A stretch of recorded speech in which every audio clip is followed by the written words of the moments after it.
Hello বন্ধুরা, আজ আমরা আলোচনা করব JF-17 থান্ডার নিয়ে। এটি একটি আধুনিক যুদ্ধ বিমান যা পাকিস্তান এবং চীনের যৌথ উদ্যোগে তৈরি করা হয়েছে। এই যুদ্ধ বিমানটি আকাশ থেকে আকাশে এবং আকাশ থেকে মাটিতে আক্রমণ চালাতে অত্যন্ত দক্ষ, কম খরচে আধুনিক প্রযুক্তির একটি উদাহরণ হিসেবে এটি সারা বিশ্বের সামরিক বিশেষজ্ঞদের দৃষ্টি আকর্ষণ করেছে। JF-17 থান্ডার প্রকল্প শুরু হয় 1999 সালে চীনের চেংদু এয়ারক্রাফট ইন্ডাস্ট্রিজ এবং পাকিস্তানের এয়ারোনটিক্যাল কমপ্লেক্সের যৌথ উদ্যোগে। এটি এমন একটি লাইটওয়েট মাল্টিরোল ফাইটার যা বিভিন্ন ধরনের সামরিক অভিযানে ব্যবহারের জন্য উপযুক্ত। এর নির্মাণ প্রক্রিয়ায় মডুলার ডিজাইন ব্যবহার করা হয়েছে, যার ফলে এটি সহজেই আপগ্রেড করা যায়। এর বিশেষত্ব হল কম খরচে উচ্চ কার্যক্ষমতা প্রদান করে।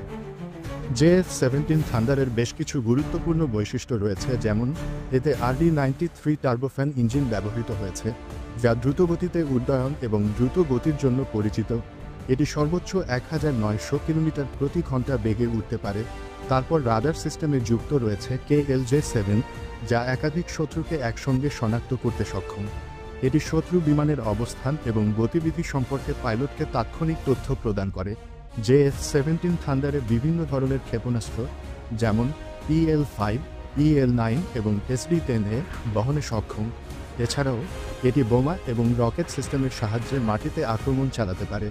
অভিযান ক্ষমতার দিক দিয়েও এই বিমানটি সর্বোচ্চ 55,000 ফুট উচ্চতায় উঠতে সক্ষম এবং 1200 কিলোমিটার পর্যন্ত যুদ্ধ পরিসীমা রয়েছে। এখন আসি JF-17 থান্ডার যুদ্ধের কার্যকারিতা সম্পর্কে। JF-17 থান্ডার তার দ্রুত গতির উড্ডয়ন, উন্নত প্রযুক্তি এবং শক্তিশালী অস্ত্রের জন্য যুদ্ধক্ষেত্রে অত্যন্ত কার্যকর।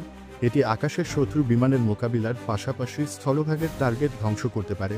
এটি 8G পর্যন্ত গতি বজায় রেখে দ্রুত বাগ নিতে পারে, যা আকাশের শত্রু বিমানের মোকাবিলায় বড় সুবিধা। এর ইলেকট্রনিক সিস্টেম শত্রুর রাডার এবং ক্ষেপণাস্ত্র শনাক্তকরণ ব্যবস্থাকে বিভ্রান্ত করতে পারে।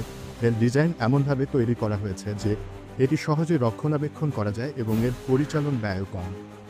JF-17 থান্ডার বর্তমানে অন্তত 17টি দেশের আগ্রহের কেন্দ্রবিন্দু।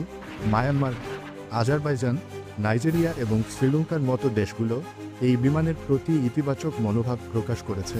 এর সাশ্রয়ী মূল্যের কারণে ছোট ও মাঝারি আকারের সামরিক বাজেটের দেশগুলোর জন্য এটি অত্যন্ত কার্যকর।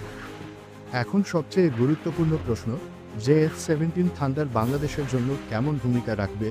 যদি বাংলাদেশ JF-17 থান্ডার সংগ্রহ করে, তাহলে এর মাধ্যমে দেশের সামরিক শক্তি উল্লেখযোগ্যভাবে বৃদ্ধি পাবে এবং সেই সাথে বেশ কিছু গুরুত্বপূর্ণ সুবিধা বয়ে আনবে, যেমন আকাশসীমার সুরক্ষা, শত্রুর আকাশযান শনাক্ত ও প্রতিরোধ করার জন্য এটি কার্যকরী হবে।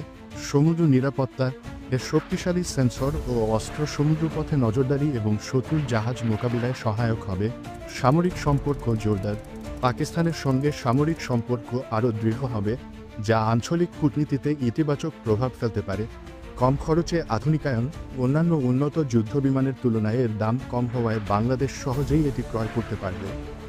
JF-17 থান্ডার তার উন্নত প্রযুক্তি, বহুমুখী ব্যবহার এবং কম খরচের জন্য সামরিক বিশ্বে একটি গুরুত্বপূর্ণ নাম।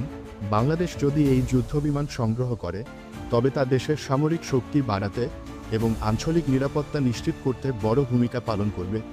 এটি শুধু বাংলাদেশের আকাশসীমাকে সুরক্ষিত করবে না, বরং আঞ্চলিক শান্তি বজায় রাখতে সহায়ক হবে। আপনারা কি মনে করেন, JF-17 থান্ডার কেনা বাংলাদেশের জন্য কতটা গুরুত্বপূর্ণ হতে পারে? মতামত জানাতে ভুলবেন না।